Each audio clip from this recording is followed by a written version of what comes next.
Bienvenue dans le débat. En Guyane, la situation n'est pas encore apaisée. Arrivé hier à Cayenne, le ministre de l'Intérieur Mathias Fekl et la ministre des Outre-mer Erika Barrett ont entamé des discussions avec les leaders de la mobilisation, déterminés à obtenir les moyens de faire décoller le territoire après le succès des manifestations des derniers jours. Les discussions pour l'instant sont au point mort. Elles ont été interrompues. Le gouvernement pourrait débloquer 4 milliards d'euros sur 10 ans pour le développement du département selon le journal Les Échos. Un chiffre contesté par Stéphane Le Foll, porte-parole du gouvernement. 250 000 habitants coincés entre le Suriname et le Brésil. La Guyane est le plus grand département français. On y compte un homicide par semaine, 22% de chômeurs, un afflux de clandestins. La Guyane s'invite dans le débat présidentiel. Alors comment en est-on arrivé là? Le déplacement des ministres va-t-il finalement résoudre la crise? On en parle tout de suite avec mes invités. J'ai avec moi Isabelle Gracien. Bonjour et merci beaucoup d'être avec nous. Vous êtes journaliste indépendante guyanaise et martiniquaise.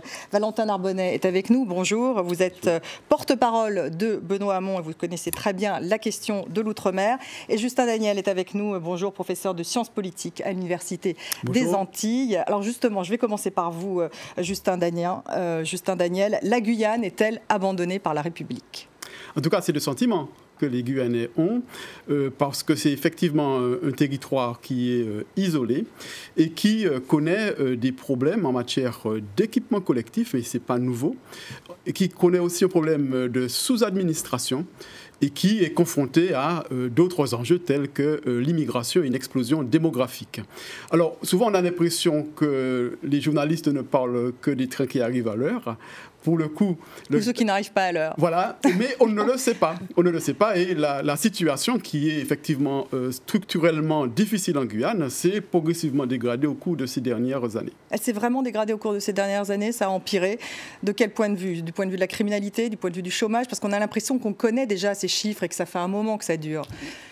C'est du point de vue du chômage, bien sûr, les choses ne s'arrangent pas. C'est un chômage endémique, structurel, mais il y a aussi le fait que beaucoup de jeunes n'ont pas de perspective aujourd'hui. Et puis, on a assisté à une montée de la criminalité qui alimente du même coup le sentiment d'insécurité. Alors Isabelle Gracien, c'est vrai qu'on parle beaucoup, ce qui a mis le feu aux poudres, pour revenir un petit peu à la chronologie des événements, c'est le meurtre d'un jeune à Cayenne, la préfecture du département en février dernier. Et de ce meurtre est né le mouvement des 500 frères. Donc ils sont en train de négocier aujourd'hui, sauf que les négociations pour l'instant ont été interrompues avec les deux ministres. Que peut-on dire en particulier sur ce mouvement des 500 frères? Parce qu'ils ont pris une place très importante. Alors effectivement, les 500 frères, leur but, c'est de lutter contre la délinquance. Mais il faut savoir que ces 500 frères, je pense, représentent le peuple. À chaque négociation, à chaque déplacement, le peuple est avec ce collectif. Et je pense que c'est très important. Je pense que c'est la première fois qu'on voit un peuple et des élus aussi, tous ensemble, unis avec ce collectif des 500 frères.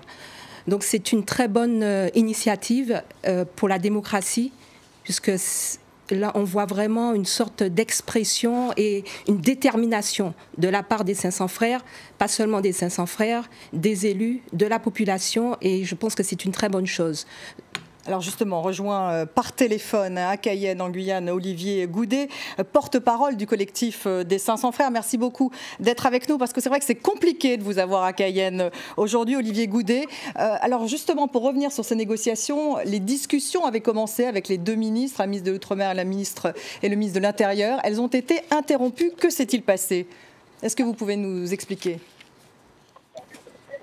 Eh bien, tout simplement, bonjour déjà, tout simplement, nous avons demandé à ce que les médias soient présents dans la salle afin que nous puissions être transparents avec la population, donc que la population soit au fait des négociations.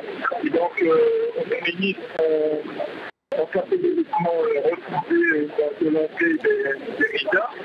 Olivier Goudet, pardon, je vous interromps, mais la liaison est extrêmement mauvaise. On vous entend mal. Peut-être qu'elle sera meilleure dans quelques instants, mais pour l'instant, il est impossible de vous entendre. Je me tourne vers vous, Valentin Narbonnet. Vous êtes un peu le politique de ce plateau, puisque vous conseillez Benoît Hamon. C'est vrai que... quelles sont en fait les revendications aujourd'hui sur place en Guyane? Ils demandent à la fois plus de sécurité, mais aussi moins de chômage, plus finalement de prospérité économique.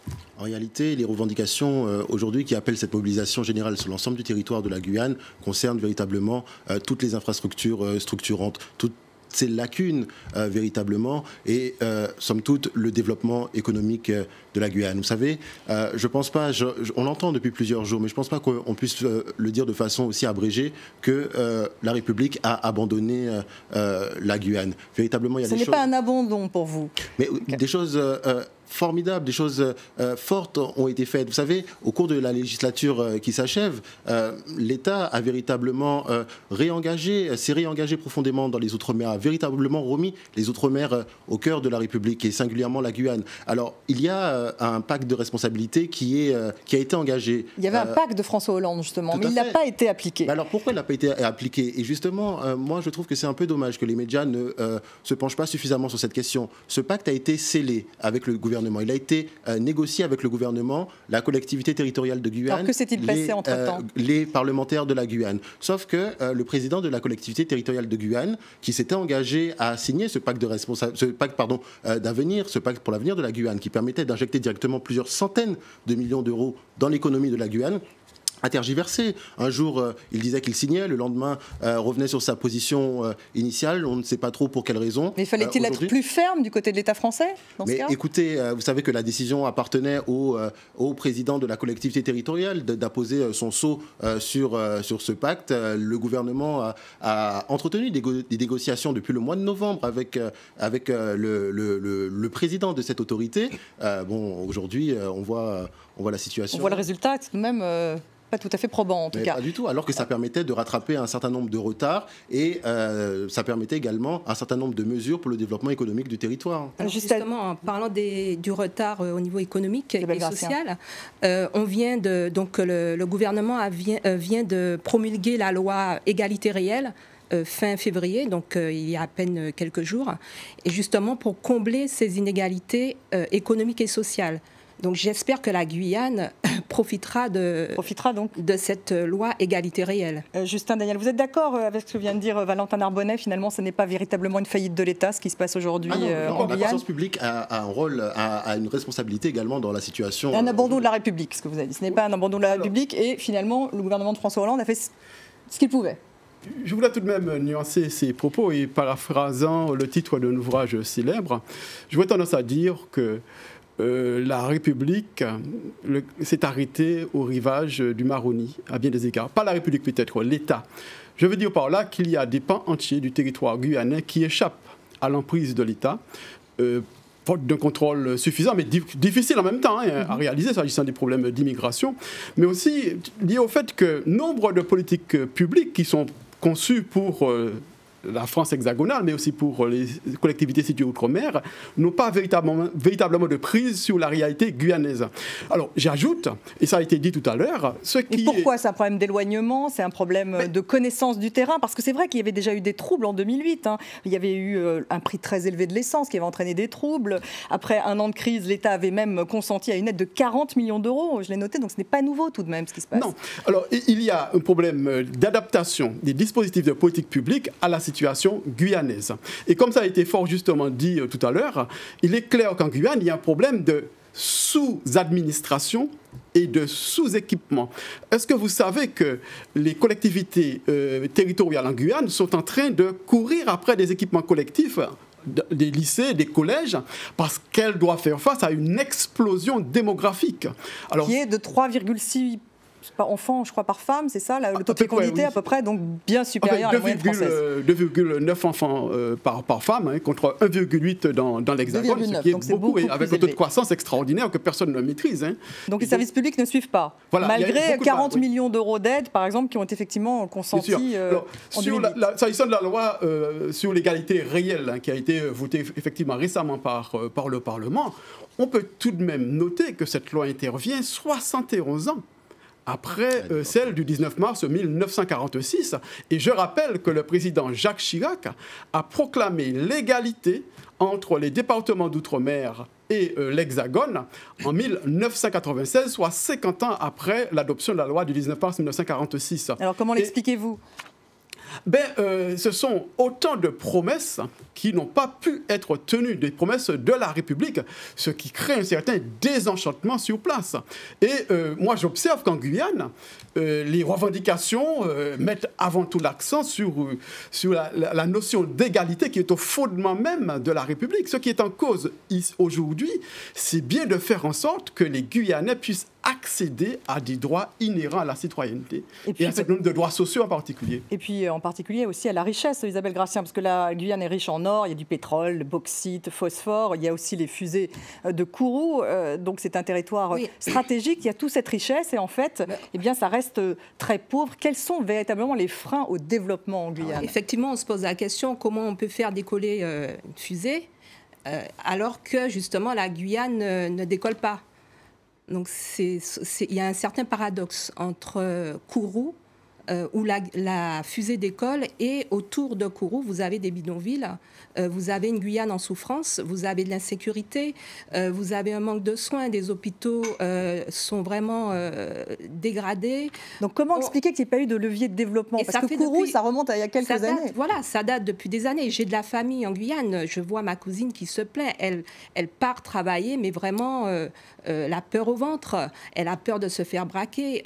On a vraiment un problème qui perdure depuis des années, et il a fallu que ce soit donc le peuple qui se soulève, parce que là on est vraiment dans une initiative. Ça n'était pas le cas en 2008 au moment de l'augmentation des prix de l'essence, c'était pas le peuple qui s'était soulevé aussi en 2008 ? Alors, il n'y avait pas eu, d'après ce que je vois, ce soulèvement important. Vous avez bien vu que mardi il y avait 15 000 personnes dans les rues, donc il y avait tout corps confondu. Vous aviez des avocats, vous aviez des personnes, donc les collectifs.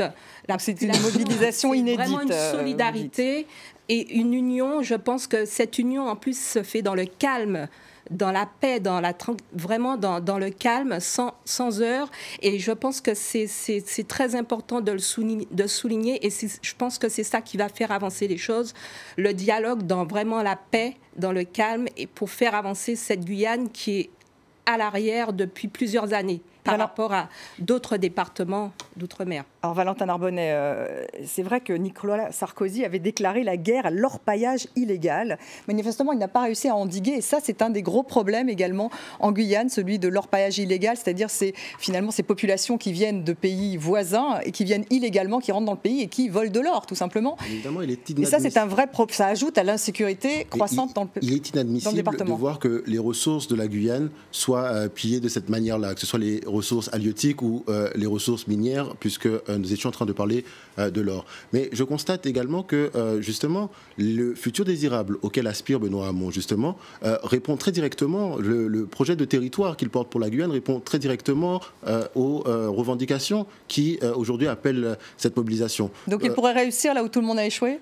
Vous savez, nous, le projet que nous portons, c'est un projet qui véritablement tourne la page à tout ce qui a été tenté les dernières années et qui a véritablement échoué. Nous n'avons pas la prétention de dire que forcément, demain, lorsque Benoît Hamon sera président de la République, il réussira tout d'un claquement de doigts. Mais vous savez qu'il porte ce projet de fonds d'intervention pour l'égalité réelle qui permettra à la Guyane... Donc ça rejoint en fait le projet qui est... Tout à fait. En fait, c'est pour permettre justement, c'est pour donner force à la loi égalité réelle, pour permettre justement que véritablement les ultramarins qui sont dans les territoires puissent bénéficier des mêmes services que les ultramarins qui sont aujourd'hui dans l'Hexagone et que les compatriotes de l'Hexagone. Mais juste Daniel, comment lutter contre l'orpaillage illégal qui manifestement est tout de même un gros problème en Guyane ? Alors avant de parler de l'orpaillage illégal, je voudrais juste ajouter quelques mots.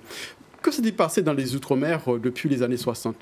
On a enfilé dispositif de politique publique sur dispositif de politique publique. On allait y revenir dans la deuxième partie parce qu'on n'a plus beaucoup de temps. Alors, justement, je voulais vous terminer sur l'orpaillage parce qu'on n'a pas terminé sur cette idée. Comment lutter contre l'orpaillage ? Manifestement, Nicolas Sarkozy en avait fait son combat, il n'a pas réussi. C'est manifestement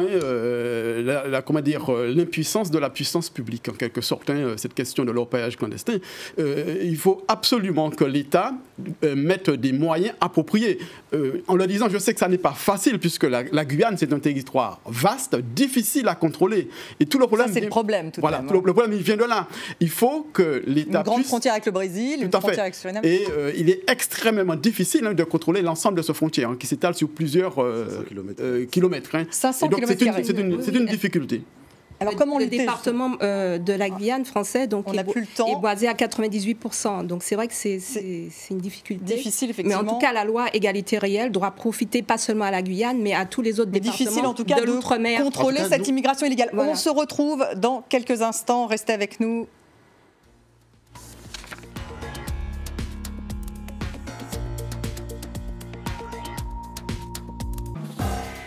Reporter, présenté par Antoine Cormery. Louise Pikowski avait 16 ans quand elle est morte à Auschwitz. En 1944, elle est arrêtée avec toute sa famille et aussitôt embarquée dans les trains de la mort avec des millions d'autres victimes du nazisme. Mais comme Anne Frank avait laissé son journal, Louise a laissé derrière elle l'ensemble de sa correspondance avec une professeure de son lycée parisien. À partir de ces lettres découvertes en 2010, France 24 retrace dans un reportage et un webdoc l'histoire tragique de Louise jusqu'au jour de son arrestation. Reporter, à voir sur France 24 et sur France24.com.